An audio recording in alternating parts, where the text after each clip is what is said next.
Cuando vi los tacones negros tirados en el asiento trasero del coche, sucios de tierra seca como si los hubiera usado para caminar por un parque o un camino de tierra, supe que algo no encajaba. Carmen no camina. Carmen no se quita los zapatos y los lanza de esa forma, no en su coche, no esos tacones que usa solo cuando quiere impresionar.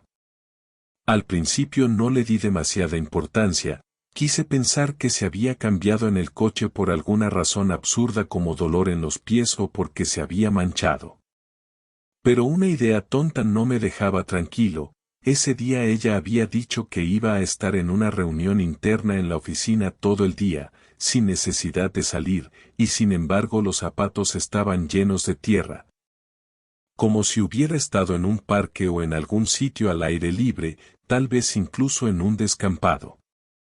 ¿Qué clase de reunión requiere tacones de aguja y termina con ellos cubiertos de polvo? Guardé silencio. No dije nada en ese momento. Simplemente subí al coche y lo moví al taller, como habíamos planeado, porque tenía que cambiar las pastillas de freno. Dejé los zapatos donde estaban. Pero en mi cabeza ya había empezado algo. Una grieta. Pequeña, pero suficiente para que el resto empezara a colarse por ahí. Por la noche, cuando volvió a casa, Carmen se comportó normal. Me saludó con un beso rápido, se quitó el abrigo y se fue directa a la ducha. Estoy muerta, dijo desde el pasillo. La reunión se alargó más de la cuenta, y encima luego hubo que quedarse a ayudar a Beatriz con el cierre del trimestre. No dije nada. Me limité a responder con un vale mientras ella cerraba la puerta del baño. Escuché el agua correr y me senté en el sofá con el móvil en la mano, pero no presté atención a nada de lo que estaba viendo. Estaba repasando los últimos días en mi cabeza. Las salidas tardías, el cambio de humor, el móvil que ya no dejaba tirado por la casa sino que se llevaba hasta el baño, incluso cuando solo iba a cepillarse los dientes. Al día siguiente, me desperté antes que ella y bajé a preparar el desayuno.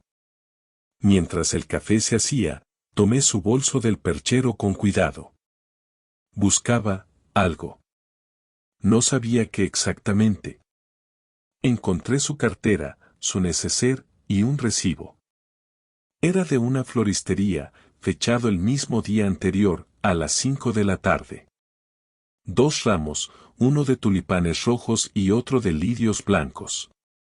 Entregado en mano, ponía el maldito papelito. Carmen odia los lirios. Siempre lo ha dicho. Que le parecen flores de entierro. Así que ¿por qué compró un ramo de ellos? O peor, ¿por qué alguien se los regaló? En el desayuno me miró con una sonrisa forzada, de esas que no llegan a los ojos. ¿Dormiste bien?, preguntó mientras se servía zumo. Como un tronco, respondí, y ella sintió con la cabeza sin decir nada más.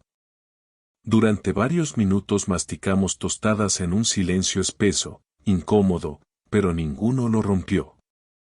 Esa mañana, algo en mí se activó.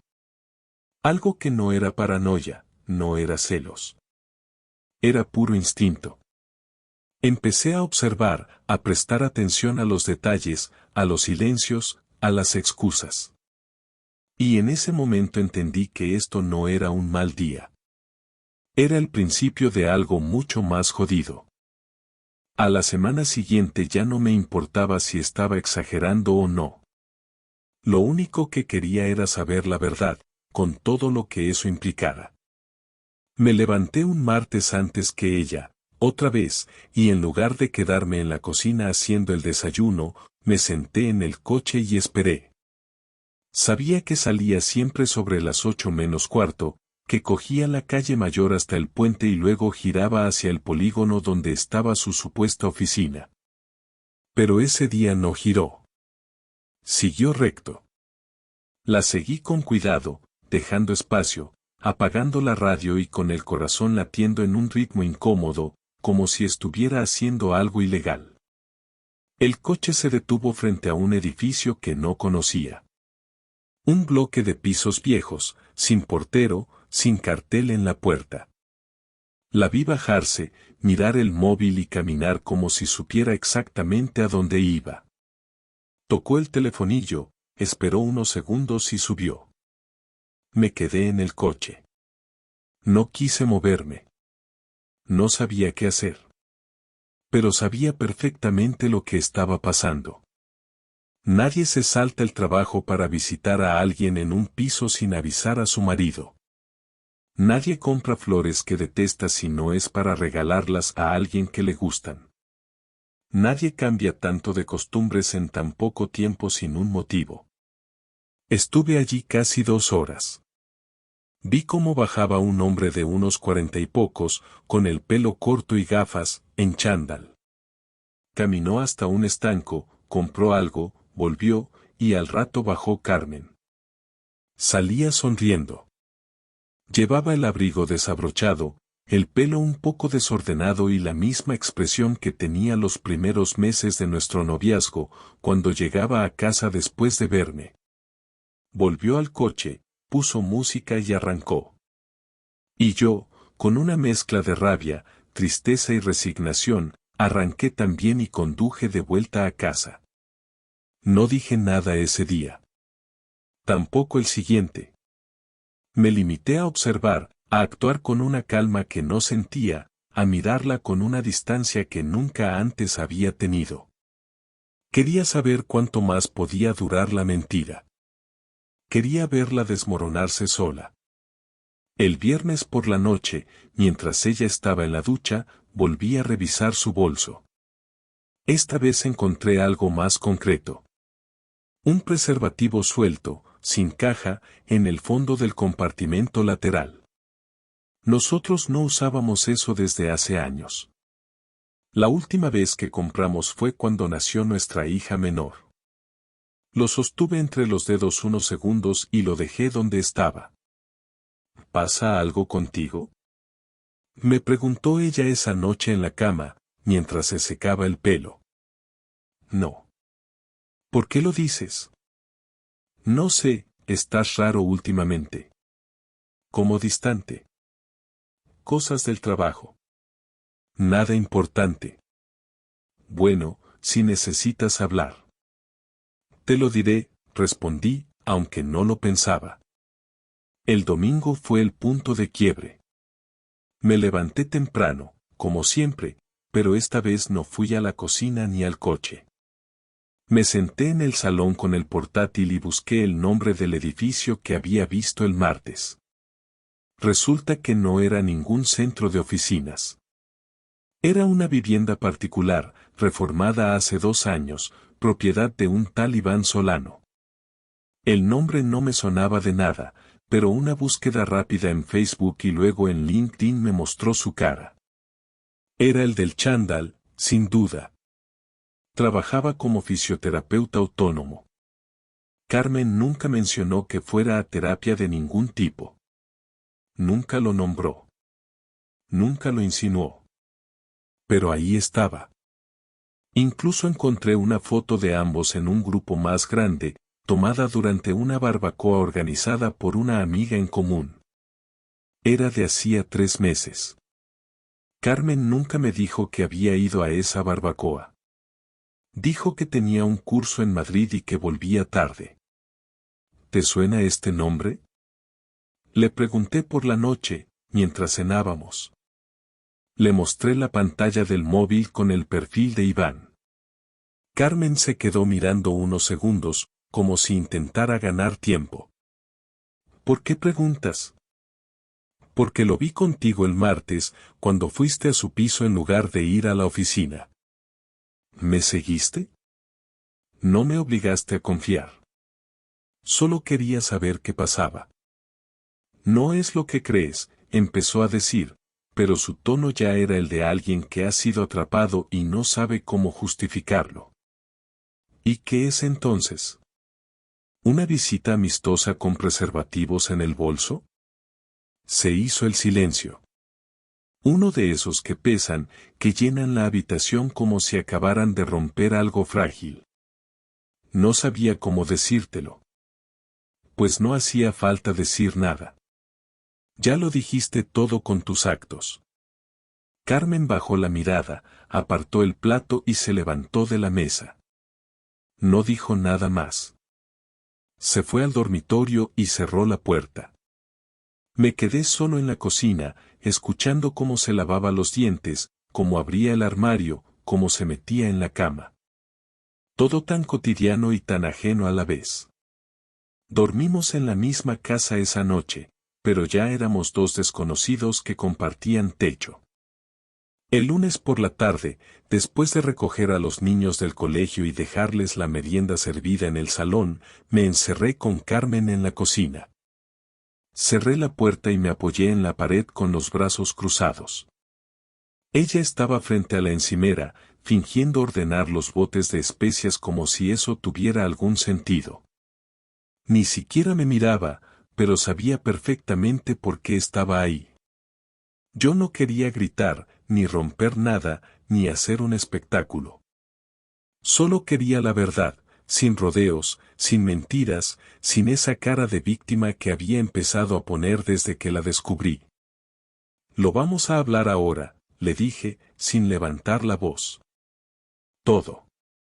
Desde el principio. Y quiero que seas clara, sin rodeos. Carmen respiró hondo y asintió con la cabeza sin darme la cara. ¿Está bien? ¿Desde cuándo? Pregunté mientras la observaba girar lentamente hacia mí. Desde hace unos 3 meses. Fue un día que discutimos, que te fuiste a dormir sin hablarme. Al día siguiente, en el trabajo, Beatriz me habló de Iván. Me dijo que era muy buen profesional, que le ayudó con sus dolores de espalda. Fui un día, por probar. Y nos llevamos bien. ¿Y te acostaste con él ese día? No. No fue inmediato. Volví una semana después y no lo planeé. ¿Y volviste otra vez? Sí. Muchas veces. Y mientras tanto dormías a mi lado, jugabas con los niños, ¿me decías que me querías? Javier, no lo estoy justificando. Solo quiero que entiendas que me sentía sola, que tú estabas cada vez más metido en tu mundo, en el trabajo, en tus cosas. No te atrevas, le dije, interrumpiéndola mientras sentía cómo me hervía la sangre. No te atrevas a culparme. No pongas esto sobre mí. No es eso. Es solo que me sentía invisible. Iván me escuchaba, me miraba como hacía años que tú no lo hacías. ¿Y por eso lo hiciste? ¿Por eso te metiste con un tipo que conociste hace 3 meses? No tienes que decirlo así. ¿Cómo quieres que lo diga? ¿Que tuviste una aventura emocional? ¿Un desliz físico? No me jodas, Carmen. Ella se llevó las manos a la cara, frustrada, y dejó caer los hombros. No sé por qué lo hice. Me dejé llevar. Quería sentirme viva, deseada. Me equivoqué. ¿Y pensabas parar? ¿Ibas a seguir viniendo a casa como si nada hasta que te pillara otra vez? No lo sé. Pensé en dejarlo. De verdad. ¿Y lo has dejado? Ella dudó. Solo por un segundo, pero suficiente para que supiera que mentía. Sí. Hace unos días. ¿Me lo juras? Sí. Muy bien. Pues vamos a hacer una cosa. Llama ahora mismo a ese imbécil y dile que no quieres volver a verle, que fue un error, que no te busque más. ¿Qué? Que lo llames. Aquí. Ahora. Javier, eso no es justo. No te estoy preguntando si es justo. Llámalo. Ella me miró, tragó saliva y sacó el móvil del bolsillo. Lo desbloqueó, buscó su contacto, y dudó. ¿Lo vas a hacer o no? Está bien.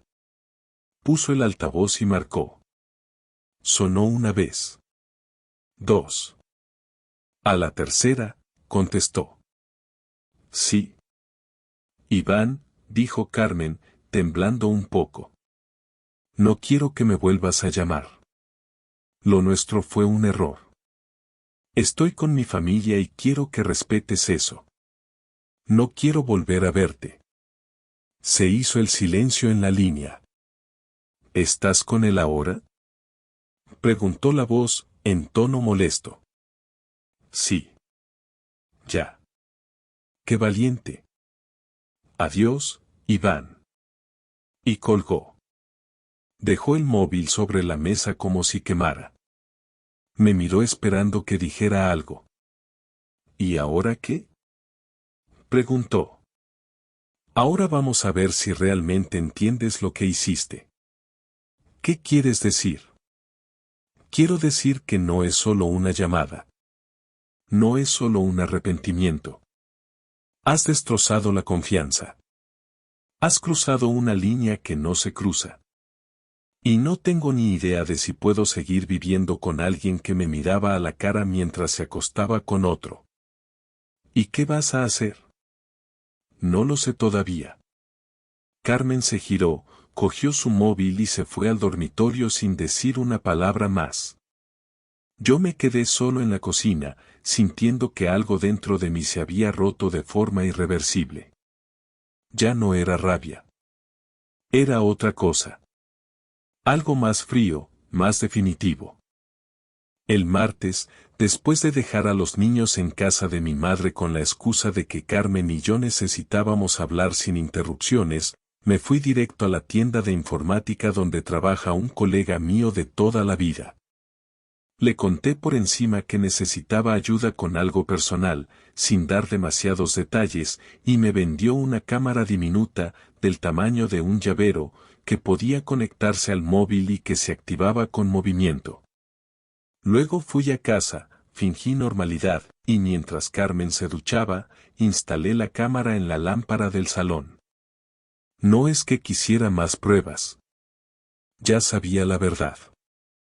Pero necesitaba confirmar que su arrepentimiento era real. Necesitaba saber si estaba haciendo el papel de esposa dolida solo para evitar que yo la dejara. Porque si seguía viéndole, aunque fuera en secreto, no me quedaría ninguna duda, lo nuestro estaba acabado. Esa misma noche, mientras fingíamos ver una película, le propuse que tomáramos distancia.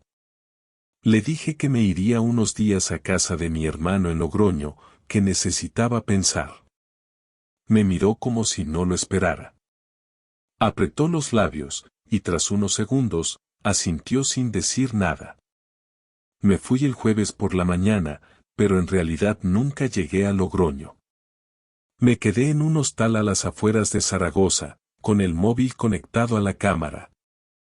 El viernes por la tarde, justo a las 17:42, vi cómo entraba en casa el mismo tipo. Llevaba una camiseta negra, un pantalón vaquero, y caminaba como si fuera dueño del lugar. Ella le recibió en bata. Se besaron en la puerta. Ella se rió como hacía años no se reía conmigo. No aguanté ver más.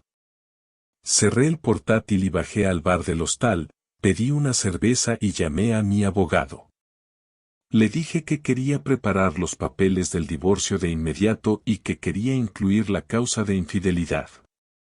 Le envié los vídeos, las capturas, todo. Me dijo que con eso teníamos para demostrarlo ante cualquier juez. Me sentí como si hubiera firmado una sentencia, pero esta vez yo era el juez. El sábado por la mañana volví a casa sin avisar. Carmen estaba en la cocina, en pijama, tomándose un café como si nada hubiera pasado. Me miró sorprendida, dejó la taza y preguntó. ¿Has vuelto ya? Pensé que te quedarías más días. No tiene sentido alargarlo. ¿Qué cosa? Lo nuestro. ¿Estás hablando en serio? Te vi. A él también. Entró en nuestra casa como si fuera suya. Te besó. Se sentó en el sofá donde nuestros hijos ven dibujos. Lo metiste aquí como si yo fuera un imbécil. Ella no supo qué decir. Parpadeó rápido y luego se apoyó en la encimera. Javier, por favor. No, no me digas por favor. Lo volviste a ver después de haberme prometido que no lo harías. Me mentiste otra vez. No sabía que ibas a volver tan pronto. ¿Y si hubiera vuelto media hora antes? ¿Lo habrías escondido en el armario? No es tan fácil dejarlo. Lo hiciste fácil para engañarme. ¿Y ahora quieres que te crea que no puedes cortar con él? Yo, lo siento. No te preocupes. Yo sí sé cortar cosas. El abogado ya tiene todo lo necesario. Te llegará la demanda en unos días. Ella no lloró. Solo bajó la cabeza y asintió. Como si supiera que ya no había vuelta atrás. Subí al dormitorio, cogí mi mochila y unos papeles, y antes de irme, volví a la cocina. No quiero gritar ni hacer un drama por los niños. Vamos a hacerlo todo legal, sin peleas. Pero voy a quedarme con la custodia compartida. Y no quiero que ese tío vuelva a pisar esta casa cuando estén ellos. Si lo hace, te lo juro, haré lo posible por quitarte hasta el derecho a verles un fin de semana. Lo entiendo, dijo, casi susurrando. Y una cosa más. A partir de ahora, las cuentas comunes se congelan. Tengo pruebas de que usaste dinero compartido para verte con él. Las cenas, los taxis, incluso las putas flores. No pienso pagar ni un euro más por tus caprichos. No fue por capricho. Me da igual. Ya no me interesa lo que te llevó a hacerlo. Solo quiero asegurarme de que no sigues jodiéndome la vida. Me fui sin mirar atrás. Dormí en casa de mi hermano esa noche. Al día siguiente empecé a vaciar mis cosas del trastero, del armario, del garaje. Mi amigo Dani me ayudó a llevarlo todo a un piso que había alquilado temporalmente. Esa semana no intercambiamos más de 5 frases por WhatsApp. Solo asuntos de los niños. Fríos, cortos, técnicos. Yo no quería hablar más. No necesitaba más explicaciones. Ella tomó una decisión. Yo solo me aseguré de que entendiera que no hay marcha atrás. Después de firmar la primera parte del acuerdo de divorcio, nos vimos en un despacho pequeño en el centro de Zaragoza. Yo llegué 10 minutos antes y esperé en la sala de reuniones, con los documentos ya abiertos sobre la mesa. Carmen entró sin saludar, sin mirar demasiado alrededor, como si quisiera terminar con todo lo antes posible. Se sentó frente a mí, suspiró una sola vez, y luego abrió su bolso para sacar su copia de los papeles. El abogado que habíamos contratado de forma conjunta, una mujer llamada Clara, nos explicó algunos detalles menores que habían cambiado desde el borrador anterior. Yo no escuché demasiado. Solo miraba a Carmen, intentando encontrar algún resto de la persona con la que me casé. Pero ya no quedaba mucho. Cuando Clara salió para darnos espacio antes de firmar, se hizo un silencio pesado. Yo no quería hablar, pero tampoco quería irme sin decir ciertas cosas. No por ella, sino por mí. ¿Te parece justo cómo terminó todo? Pregunté mientras observaba su reacción. ¿Justo? No sé si esa palabra tiene sentido ahora mismo. Nada de esto es justo, pero tampoco es mentira, dijo ella, sin levantar la voz. Podrías haberme dicho que estabas harta. Podrías haberme dicho que ya no sentías lo mismo. Podrías haber hecho cualquier cosa menos acostarte con otro y meterlo en nuestra casa. Sé que estuvo mal. Lo sé. Y no espero que me perdones por eso. Pero no creas que lo hice por venganza o por capricho. No fue así. Entonces, ¿por qué lo hiciste? Porque me sentía olvidada, como una especie de mueble más. Y no lo digo para justificarme, lo digo porque fue lo que sentí durante mucho tiempo. Empezamos a hablar menos, a tocarnos menos, a simplemente existir en la misma casa. Me costaba levantarme sabiendo que íbamos a pasar otro día sin mirarnos de verdad. ¿Y nunca pensaste en hablarlo? ¿En decirme lo que sentías? Sí, claro que lo pensé. Pero cada vez que lo intentaba tú estabas cansado, ocupado o simplemente ausente. Y yo fui cobarde. Lo reconozco. Fue más fácil buscar fuera algo que me hiciera sentir que seguía viva. Algo que me hiciera sentir vista. ¿Y lo encontraste? ¿Eso es lo que hizo Iván por ti? Durante un tiempo, sí. Me hizo sentir que importaba. Que no era invisible. ¿Y ahora? ¿Qué sientes por él? Carmen bajó la mirada. No respondió enseguida. No lo sé. Creo que me confundí más de lo que creía. ¿Vas a seguir viéndole? No lo he decidido aún. Si te soy sincero, me da igual.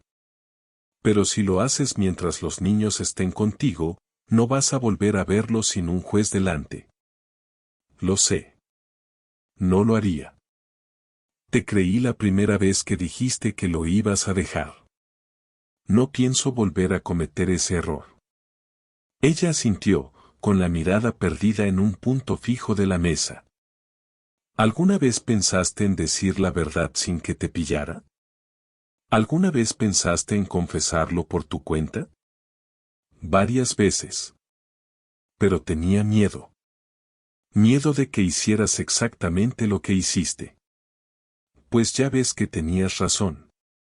Lo hice. ¿Y tú? ¿Tú qué sentiste todo este tiempo? Al principio fue rabia. Después confusión. Y luego asco. Pero ahora solo siento tristeza. Tristeza por lo que se rompió, por lo que fingimos tener y ya no teníamos. Yo también siento eso. Lo dudo. Si lo sintieras, no habrías hecho lo que hiciste. No sabes lo que siento. No, ya no sé nada de ti. Y eso es lo peor. Que conviví con una persona durante años y no la supe ver. Yo tampoco te supe ver a ti. Pues entonces los dos fallamos, ¿no? Pero solo uno decidió acostarse con otro. Ella se quedó en silencio, y yo supe que ya no había nada más que decir. Firmé los papeles, ella hizo lo mismo, y dejamos los documentos sobre la mesa para que Clara los recogiera.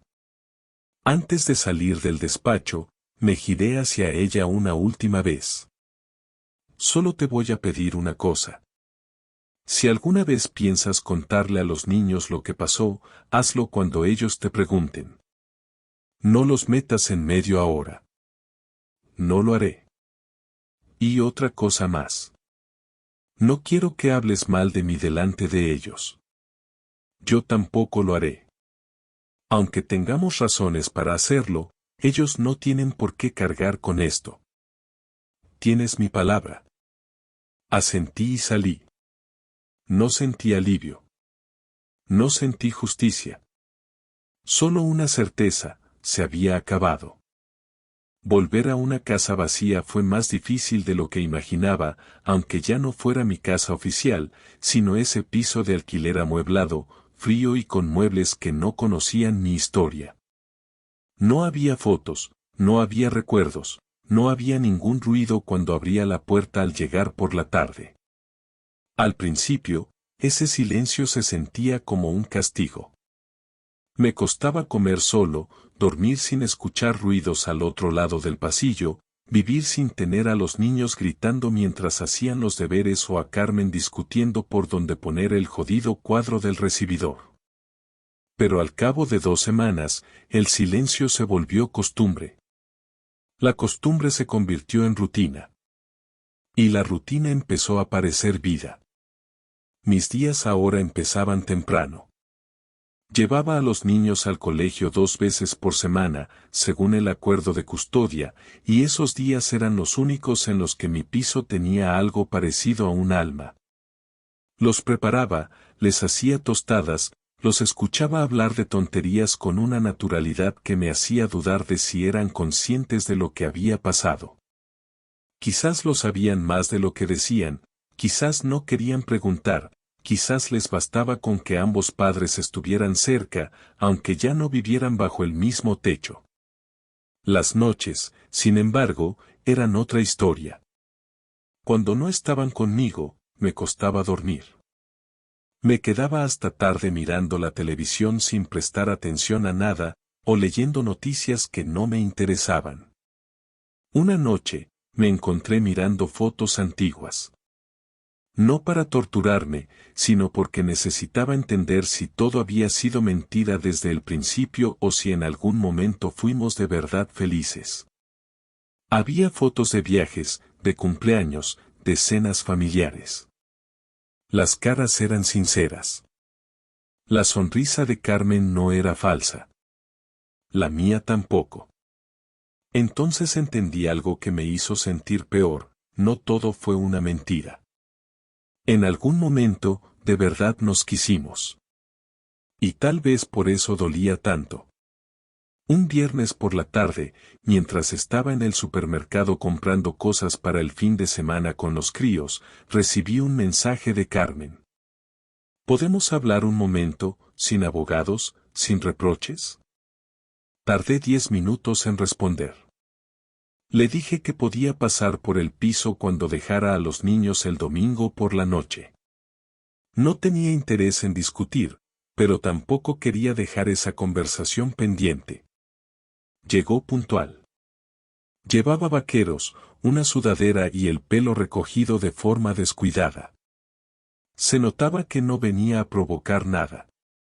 Traía en la mano una bolsa con unos dibujos que los niños habían dejado en su casa y que querían que tuviera yo.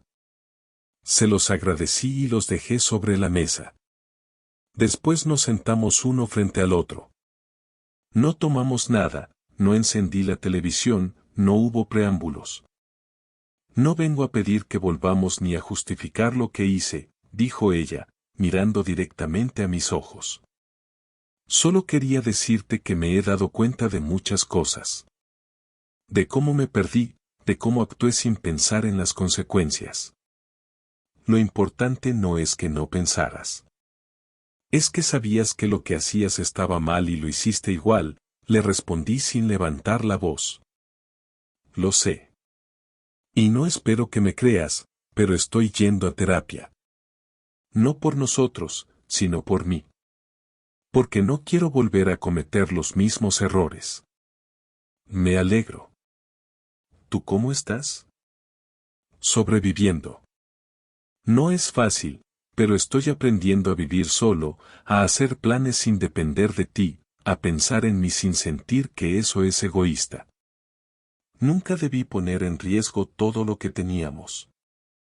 No sé si eso lo dices porque lo sientes o porque ahora estás sola. Lo digo porque lo siento. Estoy sola, sí. Pero eso no cambia que me equivoqué. Iván ya no forma parte de mi vida, y no porque tú me lo hayas pedido, sino porque entendí que solo era un síntoma, no una solución. Eso tendrás que explicártelo tú, no a mí. Se quedó callada unos segundos, como si quisiera decir algo más, pero no se atreviera. ¿Crees que algún día podremos llevarnos bien? Eso depende de lo que entiendas por llevarse bien. Si te refieres a saludarnos con respeto, hablar sin sarcasmos y no usarnos a través de los niños, entonces sí. Pero si estás pensando en cenas juntos o en recuperar algo más allá de la paternidad compartida, entonces no. Está bien. Solo quería saberlo. Se levantó, se puso el abrigo, y antes de salir, dijo algo que no esperaba. A pesar de todo, sigo pensando que fuiste un buen marido. No perfecto, pero bueno. Y me duele haber perdido eso. Eso ya no me sirve. Me habría servido hace meses. Ahora solo quiero que cumplamos con los niños, sin más juegos, sin dobles caras. Cerró la puerta sin responder. Y cuando me quedé solo, no sentí alivio, ni tristeza, ni rabia. Sentí algo nuevo, que por fin había terminado. Que no tenía nada más que preguntarle, que decirle, que escucharle. Y así fue como terminó todo. No con un escándalo, no con un grito, sino con una certeza, nunca volvería a ser el mismo, y no tenía por qué intentarlo.